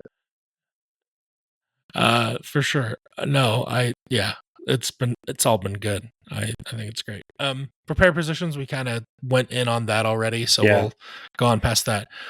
Infiltrate, I mean, it's good prepared positions, right? Because the you get to do counterpart it, to prepare positions. Yeah. you get to do it at a time that's advantageous to you. Oh no, you don't get a dodge. Oh, who cares? Because you get to put it on the table when you want to. You don't get shot. Yay! Yeah, exactly. I think Infiltrate is really great on units like Vader because you put them on the table, burst of speed, boom, boom, you're in. If someone's a little bit careless in deploying forward, you're in turn 1 and then immediately goes into Implacable turn 2. And it's just like, okay, I'm, let the big dog eat, and he's just feasted. Yep. So had that happen to me a couple times at LSO. It was, or not LSO, the first tournament that we had down at Game HQ. Vader just ran at me, and it was just not a good time. But so yeah, that's really my only experience with Infiltrate. So it's nice. Infiltrate change to be when you activate, so it's not start of the round, right? You get to go on the board, enter on the territory when you activate. It's really good on units that have it. It's worth pointing out a lot of units that have Infiltrate end up having like tactical or some interaction with move action. So it's sometimes good. Like I don't think it's bad to start closer up the board a lot of the time. But like we had talked about Tac Strike, sometimes there's an argument to recon intel or something to get the extra move action on it. If you're not going to bring recon intel, you still probably infiltrate because it's not an action or anything. It's great. You get to start on the board. Definitely something. And you still get your 2 actions. Right, you still get your 2 actions. You just start on the board. It's definitely advantageous for, right, a lot of round 1 and round 2 is you have to move to get into scoring. I think that's honestly one of the biggest parts of getting good at 260 is just understanding how many times you have to move to contest a certain objective. Infiltrate units start out a whole move and a half ahead of everybody else. If they're Speed 2 Trooper, they've moved 1.5 times already. That's really good.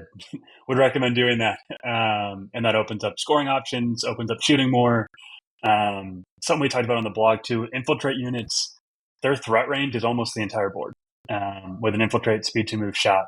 And so holding those units till later in the round means that anything on the board is potentially liable to get shot. If you put them out early, they've completely lost, I think, a lot of their value, which is threatening the whole board. Yeah. I think that one's pretty straightforward too. It's just there's not really a downside to it that I'm seeing. So. Don't be too aggressive. Yeah, and that's always been true, right? For Infiltrate. Yeah. It's harder to screw up. A lot of the deployment zones are not or friendly territories are not super restricting. So you have lots of choices and you don't have, and don't be aggressive. Yeah, with it. I mean, I think bide your time. So, yep. If you have Infiltrate, you should probably get an order on that unit or have improvised or have a lot of units of that rank or whatever. Have a plan for the next round for that unit. Yeah. When that unit deploys, it's lost inherently a lot of its value because it is now on the map and not somewhere that it could potentially be on the map. So that the threat range is a big deal for them. Making sure that they take advantage of. I'm zoning a huge part of the map. Maul's great with it. I'm sure Randy's very aware.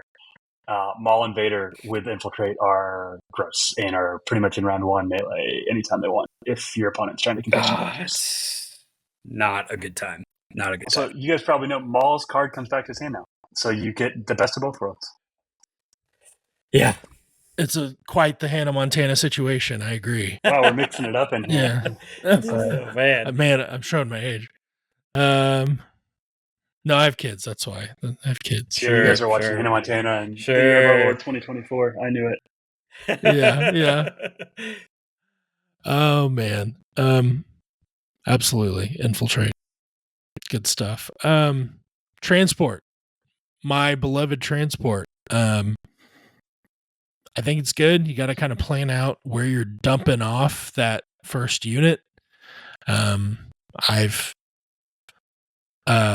I had a really good transport the other day. I was playing against Mitchem, got a Magdat up the board and just blew up an ATRT before it even got to shoot anything. And then I had a bad transport the other day where that Magdat unit did not even get a shot off, unfortunately. So it is something to practice and get used to against different lists, but I bet Reagan knows, how long is that bus base? Funny shots. I just pulled up on a point of interest. We have a great table that has the how far shameless you start plug, on shameless plug. how far you start on the table off your deployment from scout, how far a single move off of that gets you, and then what your threat range is. You can get really far. If you deploy from a speeder truck, so the speeder truck moves on the board, the AA5. Then after its first move, right, your unit gets out, and then the speeder truck has one more move. So after your unit has gotten out, before they've activated, they're 13.5 inches on the table. So they're outside of friendly territory if you want them to be. That's fully optimal, straight ahead. Add that to a speed 2 unit, suddenly you're looking at like rain the whole table, basically. That's 31, so 5 inches away from friendly territory of your opponent in a straight line. So gross. Up in the areas only Anakin deigns to walk. It's good. I think again, it's once it's on the table, it is shootable. So you got to be careful. I think some of my problems too, I'm bringing them out too early because I'm holding back for other key pieces, and I think that's a mistake because sometimes those key pieces they're just coming out and hiding anyways. So just bring them out to hide them, and then bring that bus later that first round with that unit you're dumping off. That's such a big point, right? Of like knowing, does this unit want to last first? If it's not one of my primary last first targets, there's pretty much no reason to like hold it, because if it had a spot to get out of line of sight, it's going to get out of line of sight. Or we always talk about line of sight. If their army is a bunch of fleet troopers, it doesn't even matter because they're not going to get shot this round. So, right. Understanding that, and then using potentially, if you have to, the bus can be a line of sight blocker. But if everything's going to be out of line of sight anyway, the bus doesn't have to get on the table yet. And you get the free order from being transported. Worth noting, you don't have to actually transport that unit or to deploy it via transport. You could activate that unit and deploy them normally, even though you've chosen them as transport. They're just the only unit that can deploy via transport. So if you bring garrison, you can abuse garrison with fortified or prepared positions and have your prepared positions unit transport and start out with the free order turn 1. Shouldn't do that. But if you wanted to do that, you could do that. Okay, that one niche condition that you can get it to work. There you go. That's where you bring it with your. That's where you bring garrison. That's it, right there. Completely lost threat range. It's less threat range than your bus. But if you want to use it, do it. But yeah, like you said, right, the bus gives you threat range. The bus gives you a line of sight blocker. Making sure that you take advantage of both of those things round 1 is going to be a big veil of, is it valuable or not valuable? Yeah. And I haven't seen anyone using it with the snail or the gav much. We don't have a lot in our community up here that play it. I think the people that have been running snails, it's been EXD snails mostly. I don't know if you guys have run into that at all, but I assume you could do something similar. I mean, it seems like dumping off B2s with the snail would be good. The extra inch you get an extra inch in a snail, which, I mean, again, you've heard my thoughts on how much 1 to 4 inches actually matters in most games, but it is an extra inch. It is a little bit closer. It's the biggest base in the game. The snail or the bus? The snail. Snail's a little bit longer. Snail. I think snail, you can do some weird stuff, like possibly contest 2 POIs with it. Snail and bus. Pretty much. Shifting priorities you can. Recovery you can. There's one more. It's not close. No, that's your screen, not my screen. I think there's one more that can do it. I don't remember the top of it. Oh, bunker assault. Bunker. You can contest. Yeah. They're good. The big thing is just make sure when you bring the bus out, your next activation, or you bring the transport out, your next activation probably should be the transported unit that is just going out. If you bring it out before then, either have improvised orders, have an order on that thing, or wish you hadn't brought it out. Yeah, I've got a staple improvised on just because I want that independent. So I'm typically not actually putting the order on the transported unit. Right. Yeah. That feels pretty bad. Yeah. So basically I'm like, all right, once I pull this mini core, I'm probably going with the bus. Right. That's something you got to know, right? If I have 2 transported Black Suns, once I have pulled my 4th core, the bus probably has to go if I don't have improvised. Otherwise, I have lost a large chunk of the points I've invested in that bus, which is getting a Black Sun 15 inches up the board or whatever. Yeah. And then I think that's it as far as keywords. Last transport thought, you can move through transports, so you can walk through your bus. Yes. It's a big deal. Yes. So using them as line of sight blockers is interesting because you can just phase through it. And I like thinking climbing over it or going Fleets through love it, Mitch. You can do your double speed too, straight through your bus into something. It's pretty good. Yeah. That's why I built the bus, so I could transport a big old fleet squad right in your face. Big old fleet squad. You can't transport your mega squads. You guys know this, but for the YouTube comments, it says it very large, bold print on your mega squads. Don't transport me. Yeah, I definitely do that. Yep. Oh, there we go. Yeah, if you bring the squad upgrade. Definitely do that. Yep. That's why I bet I was going to bring 2 buses and 2 men squad fleets. But you can march the mega squad next to it, stick a medic on there. Yep. You can bring a recon. That's actually probably worth it to have a recon if you have buses, because you can guarantee you get that full move and line of sight blocking. Okay. Any tricks we want to talk about? I know, like, there's the free the command cards that give the free movements, your No Time for Sorrows. I think there's been rules clarifications. Those do work with units that aren't on the board yet, so you can use it for deploying. R2's got his little card that gives extra movement. Any standouts to you guys? They're just worse prepared positions. And recon intel. Yep. Yeah, I do think a lot of those are better once you're in the game. It's because, like, No Time for Sorrows specifically is as soon as they've given an order, they move a speed 1. So as soon as you put that order down, they are moving onto the table. And now they don't have a dodge. And now you don't get your dodge from agile or whatever, because it's a standard move, not a move action. And I mean, that's a whole other podcast. But yeah, I agree with you, Randy. They're better in the heat of the game, not at the beginning. I think speed boosting cards are probably better for that situation. Like Batch is 3 pip. Yep. You're getting on the board the same way, but you're doing it speed 3. Stuff like that. Yeah, wheel mode, Droidica's really good. We Do What We Do round 1 is fantastic. If you're playing Bad Batch, there are good cards to play beside that.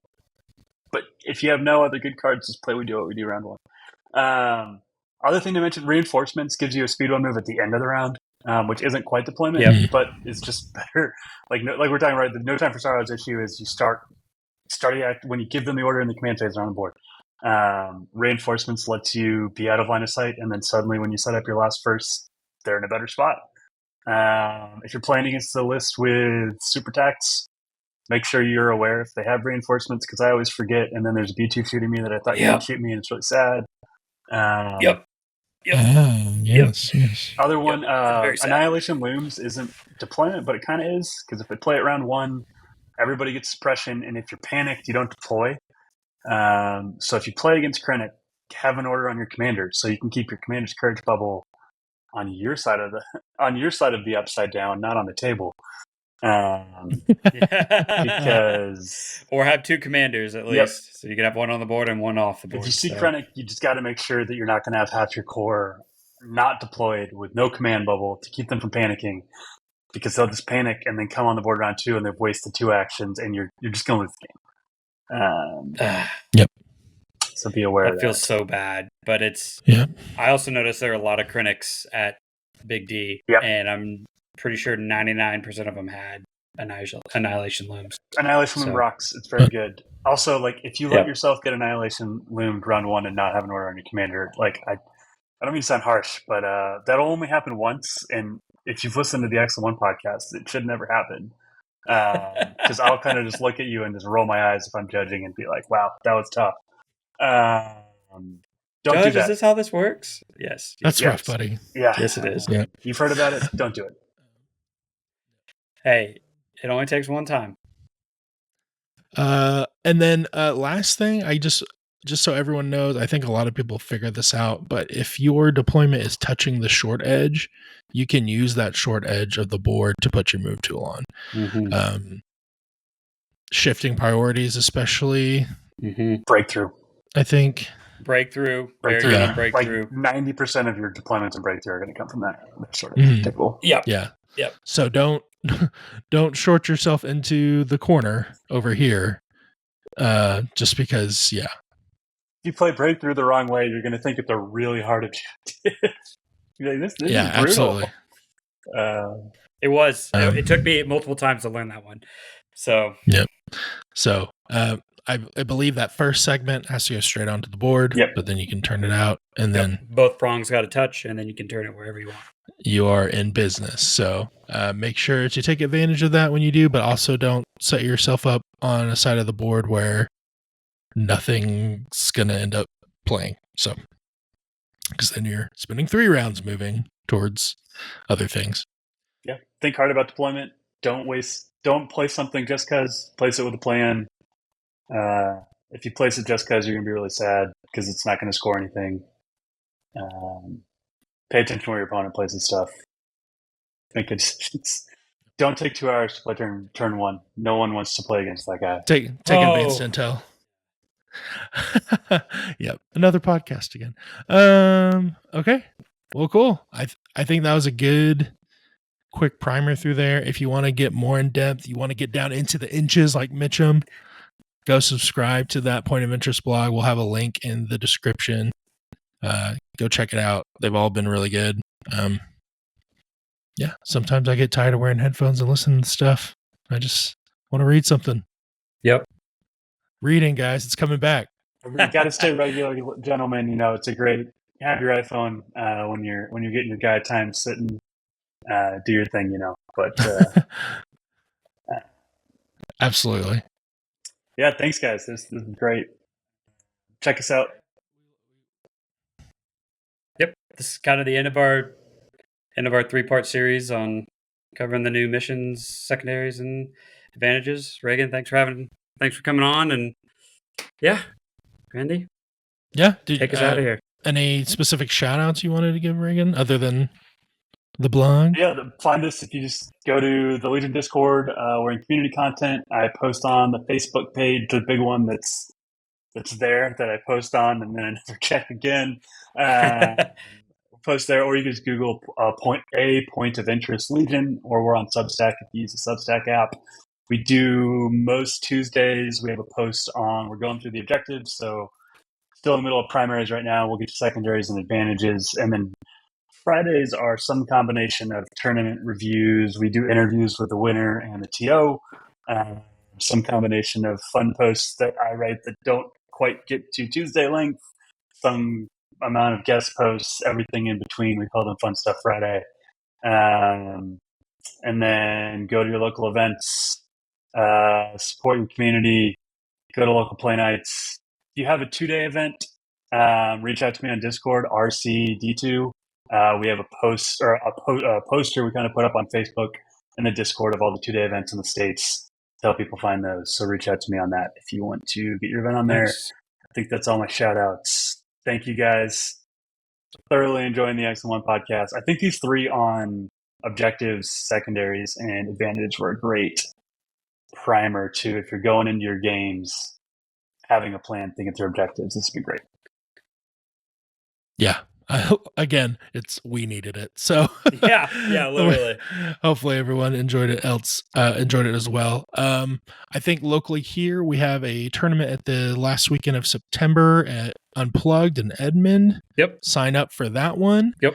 I know Mitchem's going to be there. We'll probably have some more X and 1 POIs for you people that are fond to our heart that go X and 1. Yeah. other than that, like Reagan was saying, get out there, get playing, have some fun, read the objective card before you deploy. But okay, cool. This was another excellent one. Man, I'm butchering this. You're doing great. You're doing great. So yeah, X and O is just making sure you get advanced intel. See you later, guys.